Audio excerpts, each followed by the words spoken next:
नमस्कार. आज आपण बनवणार आहोत झणझणीत असा अंडा मसाला. बनवायला खूप सोपी आहे आणि खूप टेस्टी लागतो. चला तर रेसिपीला सुरुवात करूया. सर्वात आधी अंडे उकळायला घेऊ. अंडे उकळायला वेळ लागेल 8 किंवा 9 मिनिटं.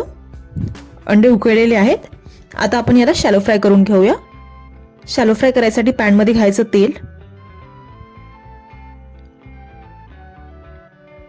तेल थोडं कोमट झालं की यात घालायचं तिखट आणि थोडी हळद.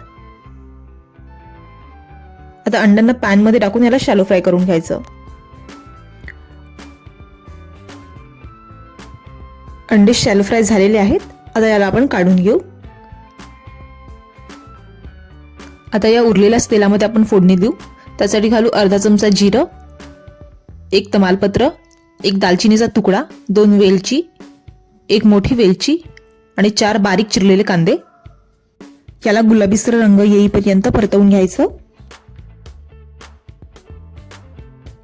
त्यानंतर घालू 2 लाल मिरच्या, 2 हिरव्या मिरच्या, बारीक चिरून घेतलेलं आलं, बारीक चिरून घेतलेला लसूण आणि याला एखादी मिनिटं परतवून झाकून 2 ते 3 मिनिटं शिजवून घ्यायचं.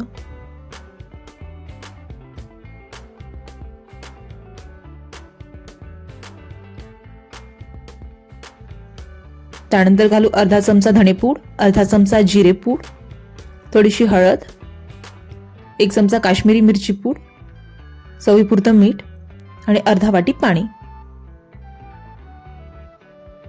याला एकत्र करून घेऊ. त्यानंतर घालायची 1 चमचा कसुरी मेथी,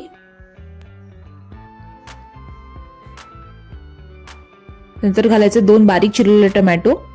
याला एखादी मिनिटं परतवून घेऊ. आता याला 2 ते 3 मिनिटं झाकून शिजवून घ्यायचं. 3 मिनिटं झालेले आहेत. तर यामध्ये आपण घालू शॅलो फ्राय केलेले अंडे.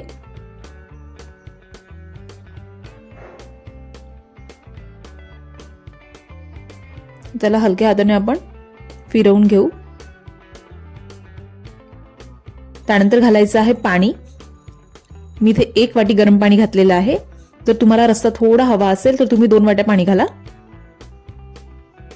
आता याला आपण झाकून 5 ते 6 मिनिटं शिजवून घेऊ.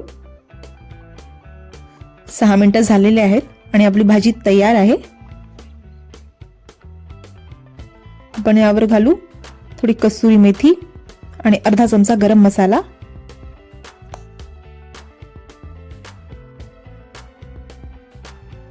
वरून कोथिंबीर घालून अंडा मसाला तयार आहे.